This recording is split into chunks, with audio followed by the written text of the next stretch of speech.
ನನ್ನ ನಾನು ಹೇಳ್ದಂಗೆ ನನ್ನ ಇಂಟ್ರೆಸ್ಟು ನನ್ನ ವಿಚಾರ ಏನಿದ್ರು ಮಂಡ್ಯ.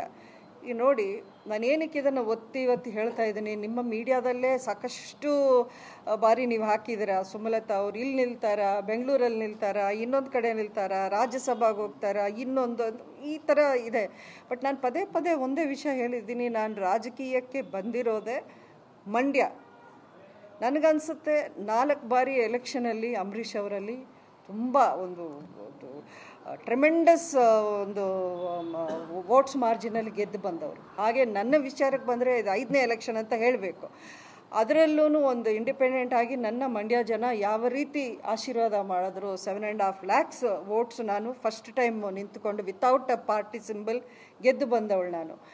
ಅಂಥ ಒಂದು ಅಭಿಮಾನ ಪ್ರೀತಿ ಸಿಕ್ಕಿದ ಕಡೆ ಬಿಟ್ಟು ನಾನು ಇನ್ನೊಂದು ಕಡೆ ಹೋಗ್ತೀನಿ ಅನ್ನೋದರಲ್ಲಿ ಅರ್ಥನೇ ಇಲ್ಲ. That is meaningless. ನನಗದು ಬೇಕಾಗೂ ಇಲ್ಲ. ನಾನು ನಿಂತರೆ ಮಂಡ್ಯದಲ್ಲೇ ನಿಂತ್ಕೋಬೇಕು, ಬೇರೆ ಕಡೆ ನಿಂತ್ಕೊಳ್ಳೋಕ್ಕೆ ನನಗೆ ರಾಜಕೀಯನೇ ಬೇಕಾಗಿಲ್ಲ. ವೈ ಶುಡ್ ಐ ಬಾದರ್? ರಾಜಕೀಯದಲ್ಲಿ ಇರಲೇಬೇಕು ಅಂತ ನನಗೇನು ಅನಿವಾರ್ಯತೆ ಏನಿಲ್ಲ ಇವತ್ತಿನ ದಿನಕ್ಕೂ. ಬಟ್ ಆದ್ರೂ ನನ್ನ ಪರ್ಸ್ನಲ್ ಇದು ನಾನು ಹೇಳಬೇಕು ಅಂದರೆ ನನಗೇನು ಅನಿಸುತ್ತೆ, ಅಂಬರೀಷ್ ಅವರು ಹೋಗ್ತಾ ನನಗೂ ಒಂದು ಜವಾಬ್ದಾರಿನ ಬಿಟ್ಟು ಹೋಗಿದ್ದಾರೆ. ಅದಕ್ಕೆ ಮಂಡ್ಯ ಜನ ನನ್ನ ಅಷ್ಟು ಒತ್ತಾಯ ಮಾಡಿ ನೀವೇ ನಿಂತ್ಕೋಬೇಕು ಅಂತ ನನ್ನ ಗೆಲ್ಲಿಸಿದ್ದಾರೆ. ಆ ಜವಾಬ್ದಾರಿಯನ್ನು ನಾನು ನಿಭಾಯಿಸಬೇಕು ಅನ್ನೋದೊಂದು ಆಸೆ ನನಗಿದೆ.